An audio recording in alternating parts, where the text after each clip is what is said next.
if I may say, as anecdotal information, that has been the most difficult part of working at home. My cat thinks it's great that I'm here all the time. That means her bowl is never empty, and she's got someone to play with all the time, and anyway, I digress. Like I said, the videos on YouTube are public. They're very banal, not necessarily entertaining, but the fact of the matter is they're there. And it's a public archive documenting an event, and if people are so inclined, they can go see it. It's not a cop-out for not having a website or for not having a real proper video camera. It's part of documentation of the piece, and it's a public archive that's out there, so why not, in a way. And I think video's a good and interesting way to document this artwork because the project very much is theatrical, and it's very much like cinema. And recalling this project and the means by which it's recollected are very similar to a cinematic playback. There's a quote from a book that a friend of mine recently read about basically the modern paradox in World War I, and how people were writing to relatives at home talking about their experiences, saying it's like being in a movie. But this is before the phrase became cliche or had positive, you know, fantastic,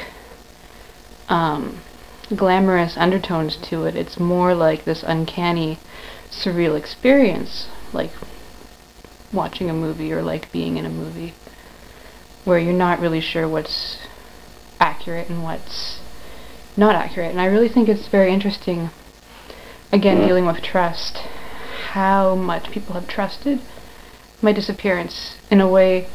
When you think about how fishy things have gotten, I'm really surprised that no one's been like, something else is up. Ian Langor hasn't contacted me, and I totally thought he was going to be the one to figure it out first.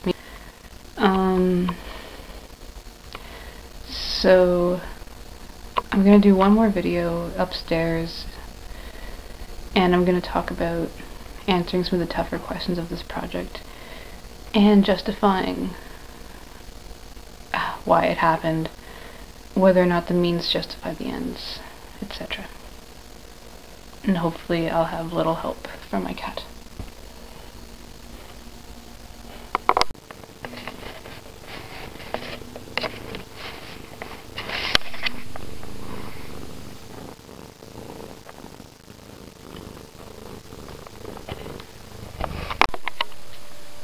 So before I started this performance, I went through a list of, I guess, questions that people would ask, etc., and I'm going to attempt to answer them now.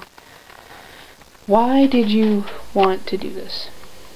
I wanted to explore the notions of avant-garde aesthetics simultaneously with postmodern theory, and how the removal of myself from the context of my art exists in proof that history has no singular geniuses, and that the heroes of the avant-garde would not exist without their audience.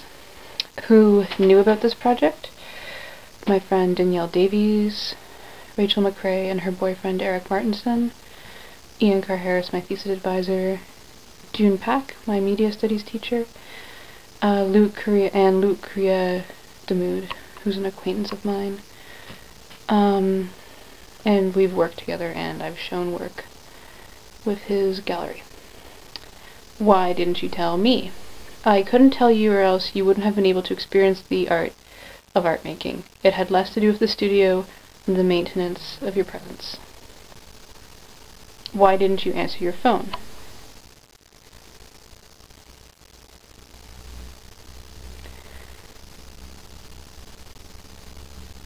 This is what I wrote before. The premise was that my phone accidentally slipped out from inside my pocket.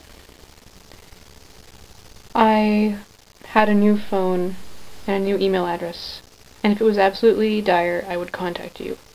But I had a feeling you'd be fine without me there. And yeah, I didn't answer my phone. I let it ring, but I wasn't picking up because it was to reinforce that I was not present. And like I iterated before, not a whole lot of people called. But I would have kept your secret. So even if you did know about the project, you'd miss out on the art. You'd experience the art like reading about it in a history book.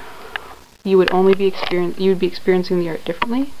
Maybe that's not necessarily a bad thing, but your experience would be different. For example, June Pack told me her experience of the work got really dissociative after a while, especially when she went to my thesis show, because she did not know who knew. She almost thought that the accident that happened was staged. And she didn't know if my other teachers knew, so she kept her mouth quiet. But that was really bizarre for her. And the way you've experienced it now, just witnessing documentation and being on the other side, almost in a different part of time, in a different time zone than I am, is probably pretty interesting.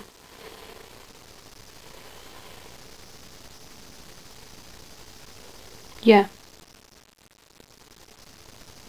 This is why you were there, and we all became part of the same myth.